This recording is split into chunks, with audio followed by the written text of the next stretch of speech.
Yes, and of course I don't want to put the word out there that I haven't had obstacles in my life. I don't want to put the word out there that there haven't been really deep issues I've had to deal with.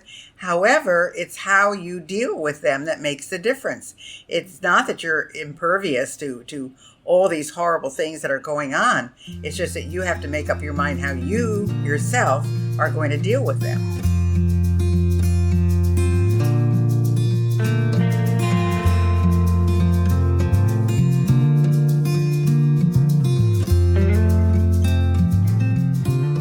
Welcome to Zestful Aging, where I interview thoughtful, inspiring, and creative guests who are changing the way we think about what is possible in our lives, especially as we age.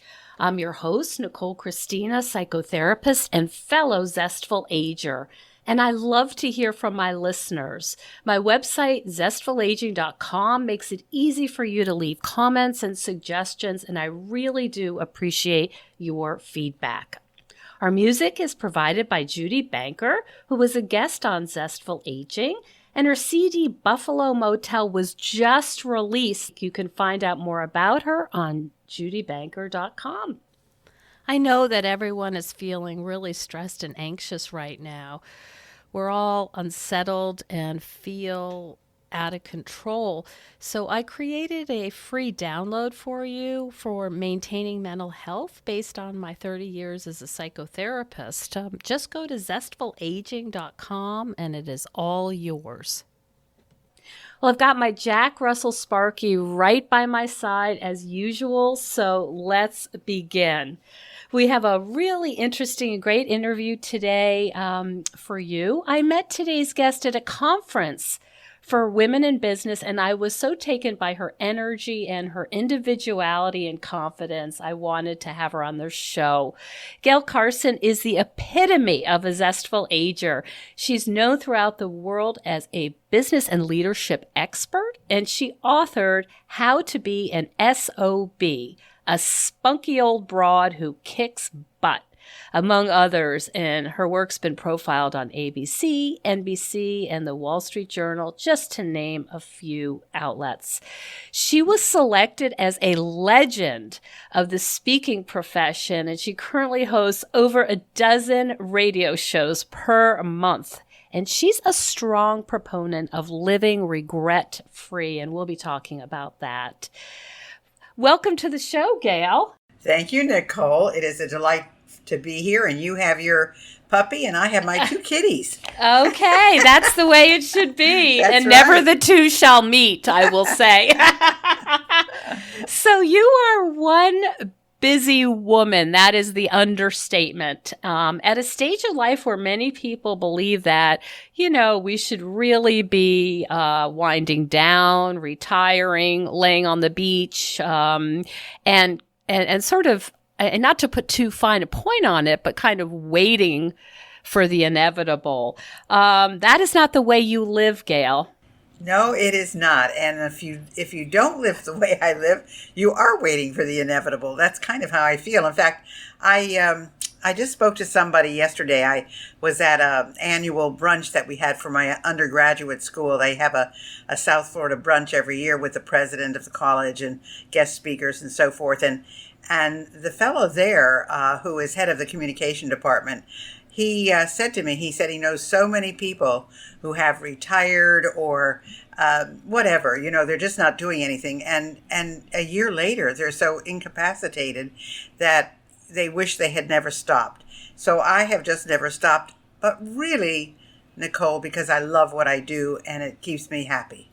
Mm-hmm. So it's not something that you've read somewhere in some, book that says you should stay engaged. That's just who you are, Gayle. I mean, it's clear when I watched you walk down the hall of a conference that I attended and a breakout session.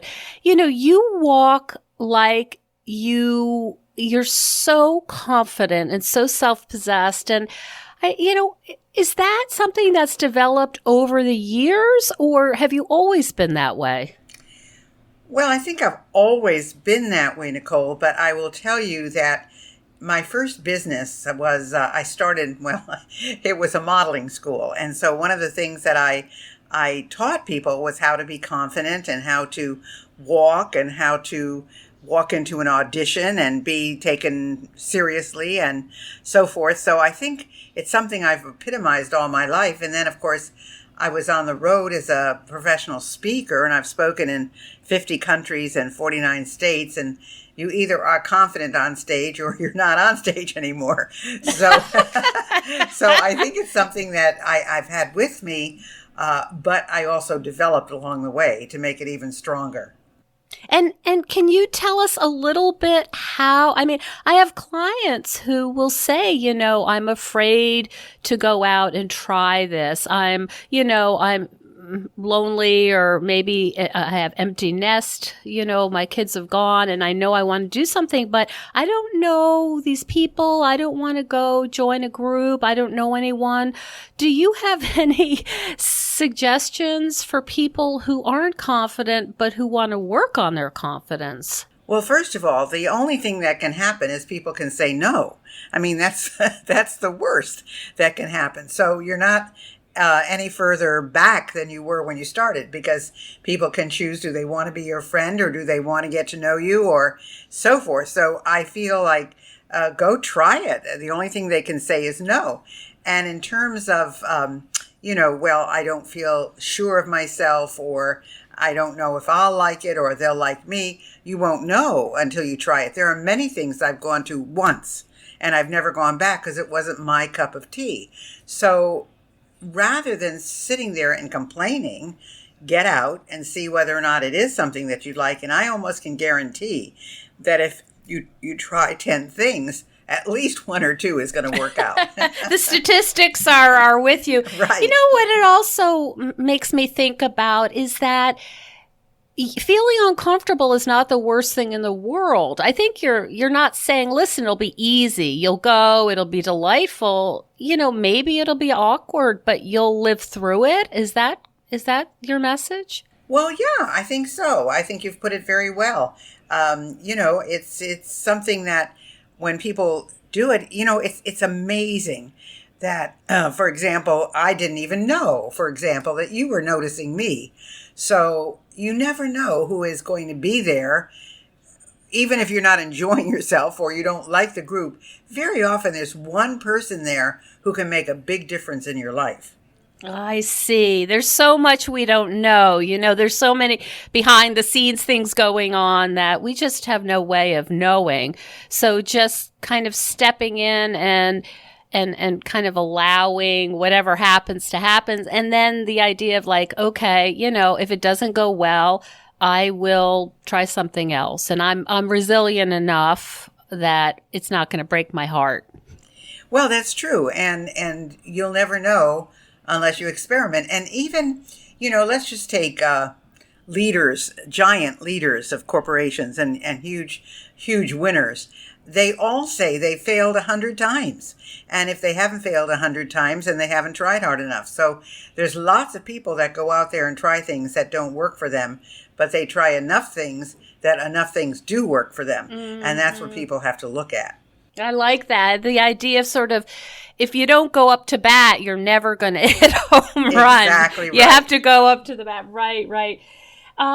So how do you stay, besides loving your job, which is very obvious? I mean, you have all of these advanced credentials in doing what you do in business and speaking. Do you have any daily routines that keep you healthy and fit? Oh, for sure. I work out every day. I work out a long time. Most people don't have to do what I do, but you should be moving somehow, somewhere for 30 minutes a day. I do a little more than that. I'm a big workout person, so I work out with weights. I work out in classes. I take, I don't do hard aerobics, but I do moving classes and so forth. And of course, I also believe that Silver Sneakers is a wonderful program for everybody that's over 50. So if you've got that in your area, and I almost think everybody does, I would suggest that. But that's one thing. And then, of course, I think you have to keep your mind stimulated. So I'm always reading, I'm always learning, I'm taking seminars, webinars, classes of all different kinds. So it's keeping your mind active as well. So between the body and the mind, that's what gives me stimulation. What are your other interests besides women in business and leadership? Well, I really enjoy the theater. I used to enjoy going to movies, but now I watch most of them on the planes that I'm on. So that changed, but I do love the theater, and I love getting together with interesting people. So I really belong to not a lot, but many organizations that are not only educational and business, but also social. So I go to those, and of course, I love animals, so I love spending time with my cats, and I enjoy watching chick flicks. I I love the Hallmark Channel because it's happy. It's happy. And I'm just tired of I watch Good Morning America in the morning to catch up on things, but that's the last news I watch. And I have people that I know who really don't have a whole lot of good to say, and they're always watching the news. They watch CNN all day, MSNBC all day. Not for me. So yeah, I'm a Hallmark gal. So you're very clear about what you take in. You're very intentional about what you expose yourself to. Yes, and of course I don't want to put the word out there that I haven't had obstacles in my life. I don't want to put the word out there that there haven't been really deep issues I've had to deal with.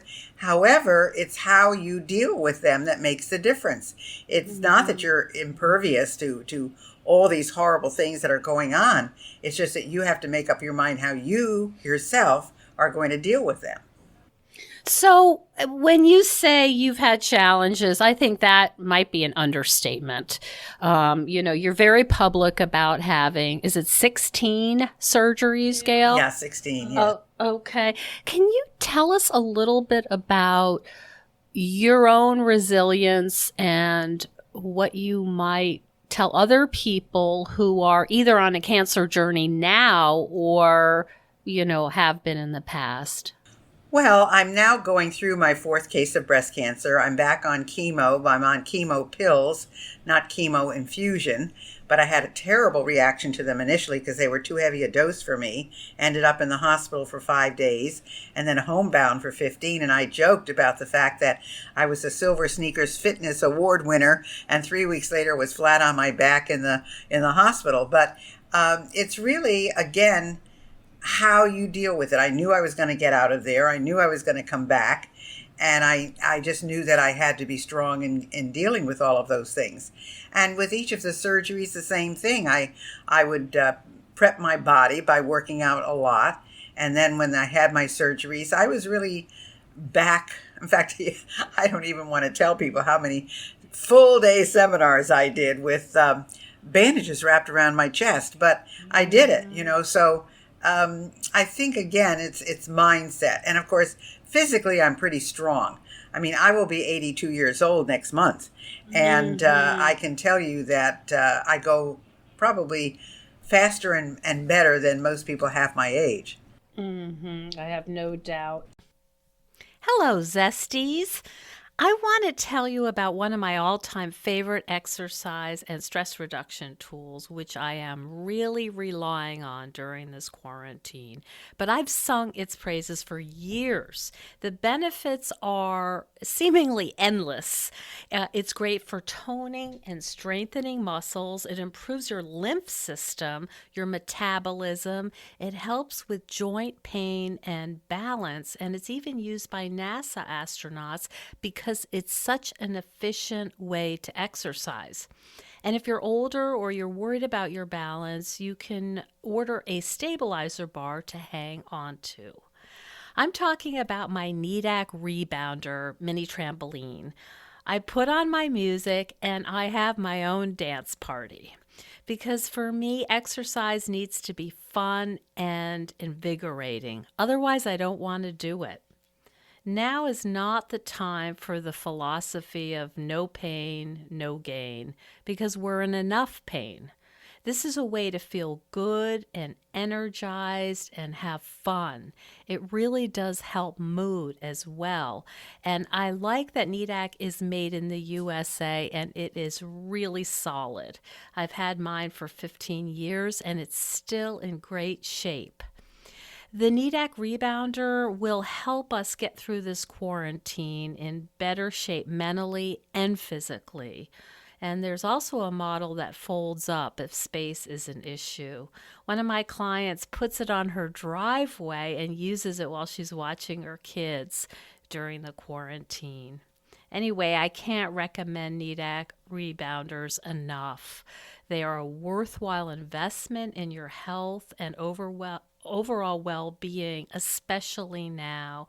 If you are interested in a mini trampoline, please don't buy a cheap one. Those can be actually dangerous, and it is really worth investing in a good quality one. And right now, if you use the coupon code just for Zestful Aging listeners, the code is Zestful. They are going to include a free cover for you. So go to Nidak.com. It's NEEDAK.com. And if you have any questions, you can contact me at zestfulaging.com.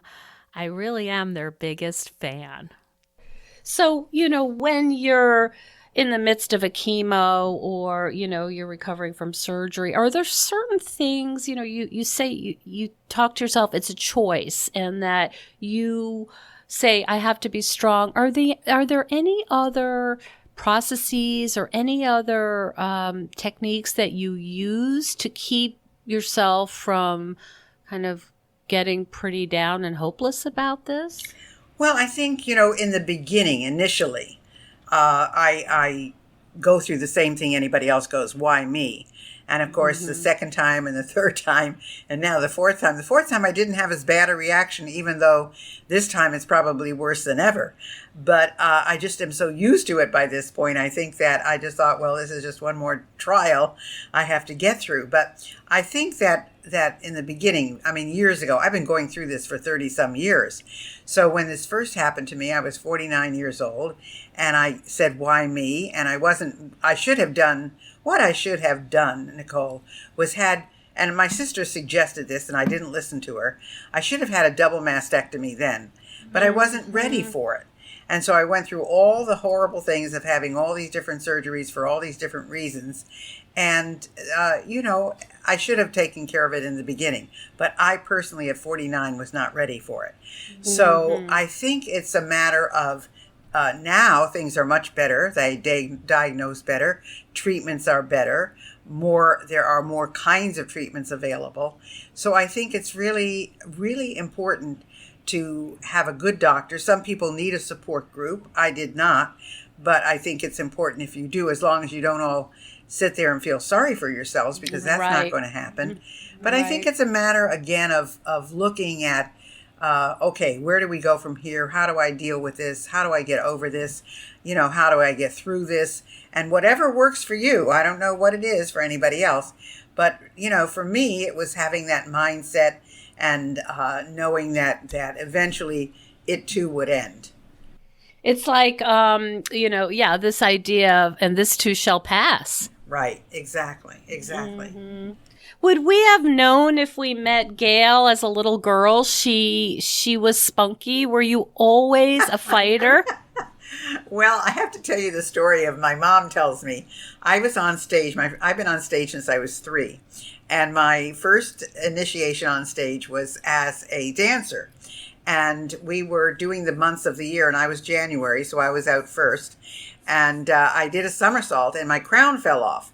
And I put it on, and I put it on backwards, evidently. And the whole audience began, laughing and so forth. And my mom said, I put my hands on my hips, told the piano player to stop, waited for everybody to calm down, put my crown on the proper way, told the piano player to start, and then went on with my dance. And she said, I knew then I'd never have to worry about you, Gayle. But, so that kind of tells you. So I've always been, out there. It hasn't always been easy because there were a lot of things that, stumbling blocks along the way. But Yeah, I've always kind of been that way. So when you decided that your moniker would be Spunky Old Broad, did you get any reaction or pushback that people said, oh, I did. Oh, Nicole, my gosh. Women came up and said, we don't want to be considered old, and broad is such a terrible term. But, I said, well, you don't have to be an SOB. I'm the SOB. And for other women, I say SOB stands for spunky, again, spunky, and then outspoken and brave. Really open and brave. Spunky, open, and brave. I'm the SOB. You're spunky, open, and brave. Ah, I see. And how has it been as you have seen our culture change around women, and just really recently it being okay for women to say, wait a minute, I'm not bossy, I'm the boss, and really being able to own our power and expertise and talents. Have you seen that change over your lifespan? And what because you were kind of a front runner in this. You had this going on way before like Me Too and all of that. You were, what's the word I'm looking for? Yeah, just a front runner. Well, I'll tell you something, Nicole. One of the reasons I've never worked for anybody and is because I've started my own business at 21, but I started working, creating my own jobs at 13. And so I told my parents that I was never going to work for anybody because I could not do stupid things. And if somebody asked me to do something and I didn't agree, I wouldn't do it. And I knew that was not going to fly. So I just always knew I was going to be in my own business. I always knew I was going to work for myself. And there was never any question about that at all. And I didn't even know, I cannot tell you that I was in business for, I don't know, a good 15 years before I even knew that companies paid for anything. I didn't know anything about healthcare.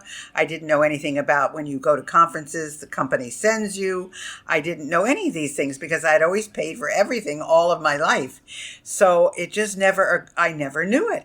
And when I found that out, I thought that was amazing. And then, of course, I also got ticked off when I found that there was something that would really, really help somebody and they wouldn't do it because the company wouldn't pay for it.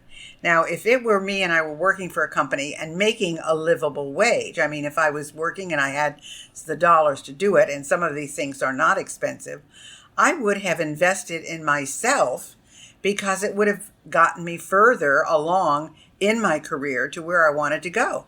But I find many people are not willing to do that. So, yes, I've always kind of been independent and knew that I would always work for myself. What kinds of things specifically are you referencing here, Gayle, about things that are not expensive that are investments in oneself? Well, I would say, for example, even getting the books that you should be reading so that you get a philosophy of how other people think, taking webinars that are really not expensive and many times free. Going to conferences, I will say going to a conference can be expensive, not because of the cost of the conference, but the travel and so forth. But let's say that in a 12-month period, there is at least one conference you want to go to, and it's probably going to run you about $1,500 with expenses and with the cost of the conference. You will probably meet people and find out learnings that you wouldn't have any other way, and make contacts that might give you a way to have a different job or move up in your field or become known industry-wide and therefore a more precious resource to anybody, and they're not willing to do it. I see. So you're talking again about, we talked about earlier, stepping out. That's kind of the theme here for you is you can't live in a bubble and you've got to step out and you have no idea what might happen and you've got to open yourself up to the world. Am I getting that? Absolutely. I mean, one of the reasons that I have my radio shows is because at a meeting that I should not have been at, I went up, so everybody got up and introduced themselves, and a man stood up and said he owned a radio station. I went over to him, introduced myself. He looked at me, of course, very skeptically, because I'm sure everybody says what I said. And but he gave me a shot, and that's where my 12 shows have come from. And then yesterday at the meeting of my college group, the head of the communication department was there, and I went over just to say hello to him, and he said, "What are you doing now?" And I said, "Well, I've got my radio shows." And he said, "Really? How many listeners?" I said, 500,000. And he's asked me to come to the college to give a lecture. Mm-hmm. So if you don't go up and take the plunge, nobody's going to say anything to you. Mm-hmm. It's so funny because you and I are very similar in this way. I'm just shameless in asking people to be on the show who, are, I call them like my, they're my heroines, or they've done some really amazing research or something that I just blows me away. But like, they're human beings. And once you talk to them, they sound just like anybody else, or they might not, have the most articulate sentence that, they just fumble just like everybody else. We have to edit it out.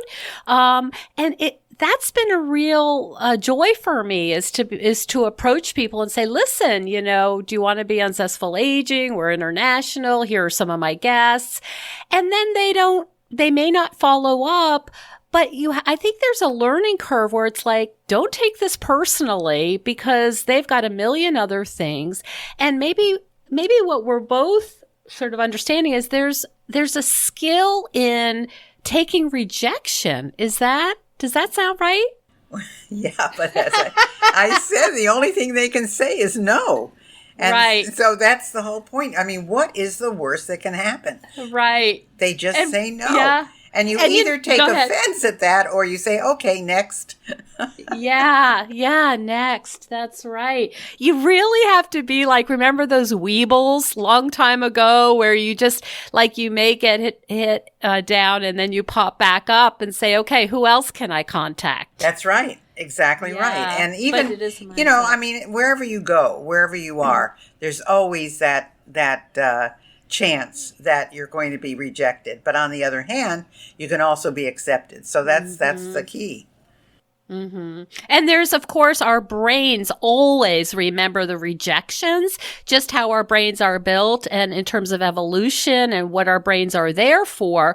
That always stings. And then we forget, but wait a minute, we've had 15 other really positive responses. So I think some of it is remembering, okay, this person, didn't give me the time of day, but the previous 15 are already signed up. Well, I remember that one of the first times we ever had years ago, because I started speaking 40 years ago, the smile sheets, so to speak. And one of them came back, and I'm looking for critique on my presentation or whatever. And this person said, her lipstick doesn't match her jacket. Oh, my And I thought, what? And then another time, it had nothing to do with me. It was the fact they should have had donuts instead of, or they didn't like the kind of donuts. Yeah, I thought to myself, okay, so now of course people don't even ask for smile sheets because they understand, that they're really not what they should be. Mm-hmm. But I can tell you, that happens to everybody. And of course, what do you obsess over? Not the 99 wonderful praises you got. The one out of the 100 that said, hey, your lipstick doesn't match. I got a really funny, I'm just so full of gratitude about the feedback I've gotten for the show. But then I had one person say, oh, her show's really great, but her voice just drives me crazy. But this comment was like, I bet you say that a lot because there's just this negativity feeling, like you just wanted to vent and that was the convenient way to do it. So, you have to sort of remember people are struggling and unhappy, and you may get some of that. Right, exactly. Yeah. What's your favorite thing to speak about? Well, my favorite thing to speak about is really mindset, because I just think everybody should get up in the morning with a smile on their face, and I think they should go to bed with a smile on their face, and they can't do that if they're not thinking right. What did Zig Ziglar used to say? Stinking thinking, And as long as you're thinking that way, you're just never going to be a happy person. So I really, I like to talk about mindset. I like to talk about remaining physically active. And there are people that say, well, I can't do this and I can't do that. But you can do things in a chair. There are exercises you can do in a chair.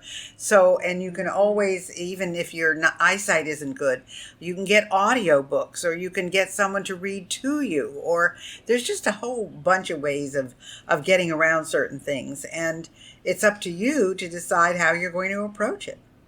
Have your topics changed as you've aged and experienced some of these challenges? Well, when I was speaking first, and this is when I had my first, let me think about this, maybe first 2 or 3 cases of breast cancer, I was speaking on, leadership and team building, customer service, negotiation, all business topics, because I was a business speaker.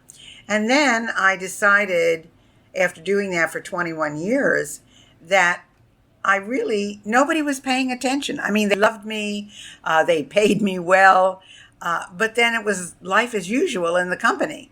So I said, why am I doing this? Which I love doing, by the way. I mean, I loved going into companies and making a difference, which I did do for a lot of people. But overall, there were times that my advice went on a shelf along with everybody else's. So I decided that women, especially those who were 50 plus, were not happy, and that I wanted to give them the message that it was not over. So that's what really has changed, is that I really have started focusing on women.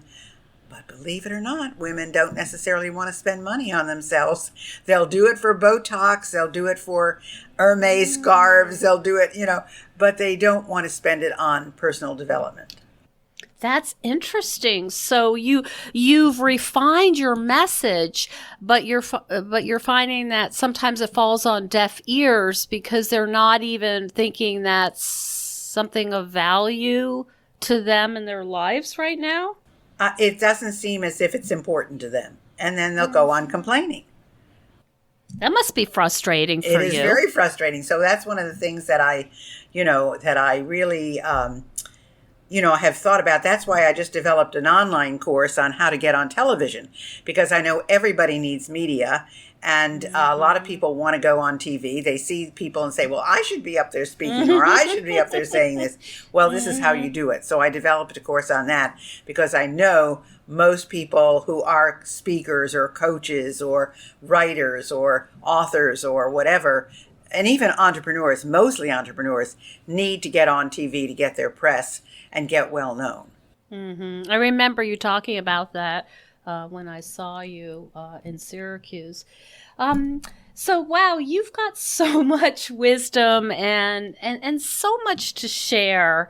I'm wondering where people can find you and all the things that you offer. There's so many of them, Gayle. Where's the best place to find you? Well, they can go to my website, which is spunkyoldbroad.com, and they can sign up for my newsletter that I send out every Monday. They can see the resources I have. If they have questions for me or even just want some advice, there's a place for them to fill out a form. I answer every email I get. So, that's the best place, spunkyoldbroad.com. And I love how unusual that is. No one's going to confuse that with somebody else, right? I've got it trademarked. They better not. They'll be in big trouble, right? Right. Well, I'm so happy that we got a chance to speak today. I think you're such an inspiration because, as we've talked about before, if you haven't had a major life event where the rug is totally been pulled out from under you yet, you will, because that's life. Exactly. Exactly right, Nicole. Exactly.